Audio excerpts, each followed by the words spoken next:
Because as we speak today, if he claims to be fighting for his people, if he claims that development will come anyway, does he really understand what politics is all about? Not just in Kenya, but in the entire world. Politics is about lobbying, whether you're in government or in opposition. Because even the people in government, even the members of parliament in government, they don't just get development. They lobby. They lobby all the development agenda in parliament and make sure there's budget allocation. Where does he get time to lobby for us as Kitutu Chache South president when he's busy fighting all the institutions that be? You see, in this day and age, in my constituency, and just to mention in 1 minute, Kitutu Chache South is town, is cosmopolitan. 60 to 65% of Kisii town is in Kitutu Chache South. So what do I mean? When you mention Kitutu Chache South, you are basically in town. And growing up, you know, we could just walk to town and back. People in Kitutu Chache North, just to mention, because they are our brothers from the north, were regarded as a rural constituency, a rural place where no one even wanted to be there, especially when it rains. But as we speak today, I'm not saying Kitutu Chache North has gotten 100% of tarmac road, but I can bet you can walk in open shoes in any weather, whether it's dry or raining season like now, and you will not even be hampered in your movements.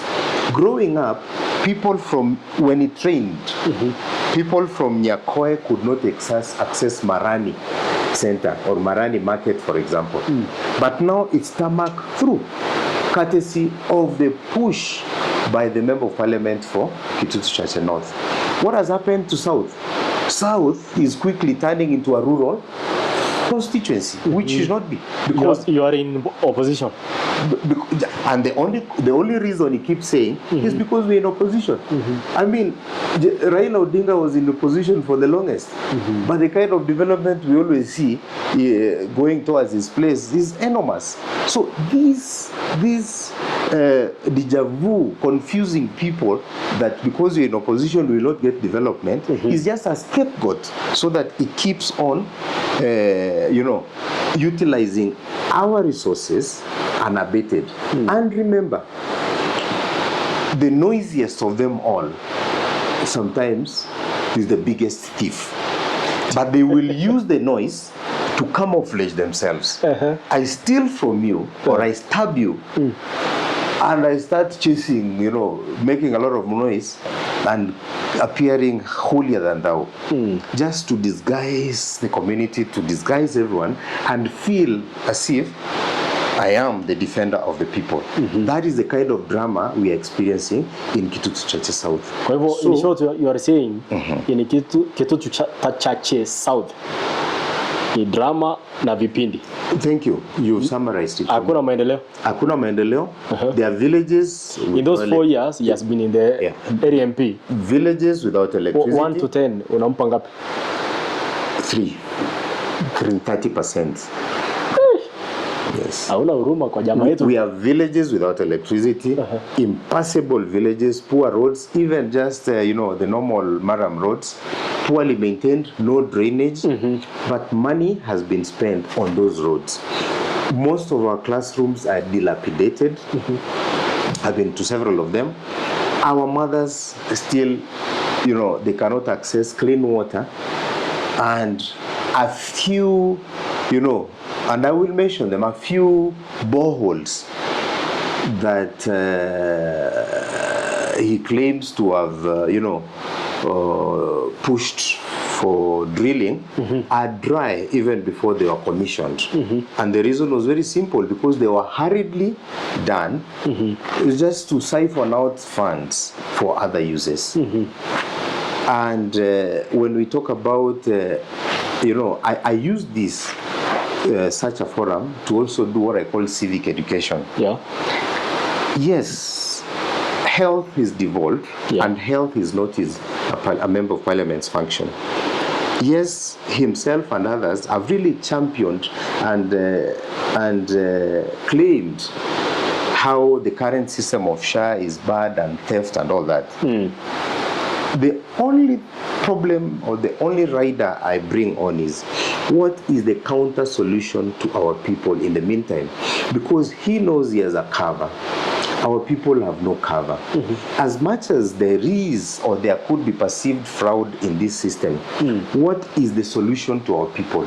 Why would a whole sitting member of parliament discourage people from registering from a social health insurance?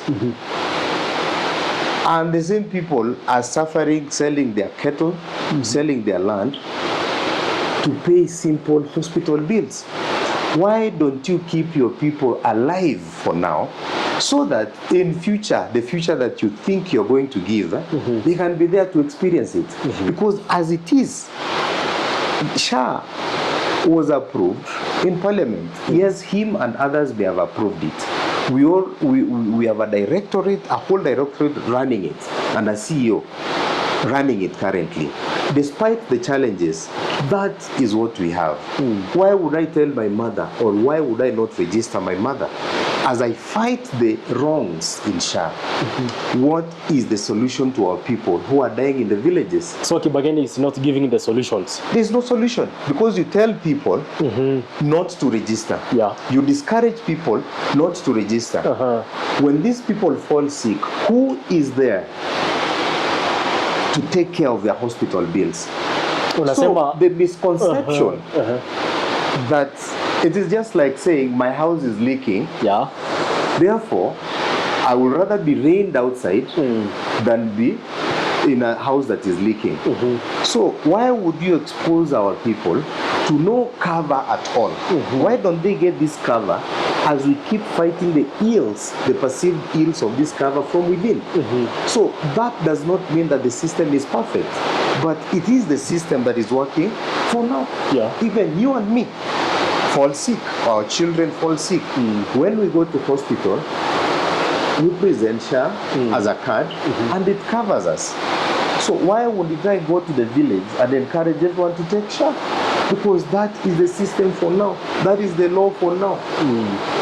You see, those are the kind of misconceptions where you whip the emotions of people and then get into your vehicle and go to Nairobi.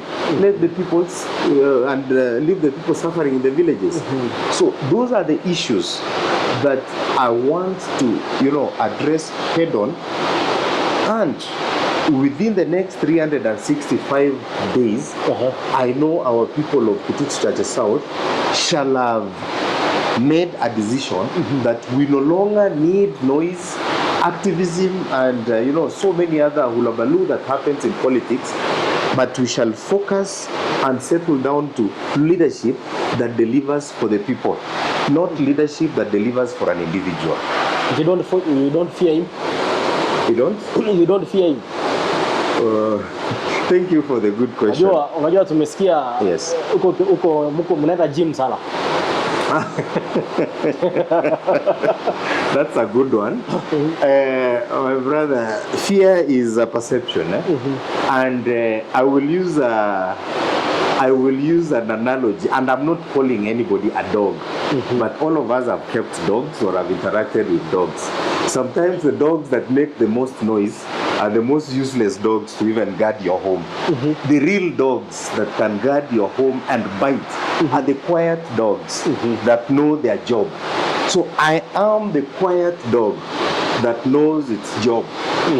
When given that job, I'll execute it. I will represent, legislate, and oversight. Don't be worried about the noisy dogs, because when the real enemy comes, the noisy dogs coil and run into the house. That is the kind of leadership we have. So, the dogs that bark so much, you let them bark. But so there is no fear. Do you go to gym? I am healthy, and I will say this as a doctor. Let me just clarify. According to WHO standards, World Health Organization standards, I thank God I'm healthy. From my pressure, sugars, BMI, and everything. Yes, I go to the gym to keep fit. I don't to just keep fit and remain healthy. So I don't go to the gym to be strong enough to fight people, because I know how to fight when matters fighting comes. Verbally, physically, intellectually, and everywhere. I've always won my battles. This is a small drop in the ocean, and we shall overcome and we shall win. And I'll encourage everyone to go to the gym, by the way, for purposes of health, for good health, for everything. If people have intentions of going to the gym to fight others, we wish them well, because they'll be disappointed.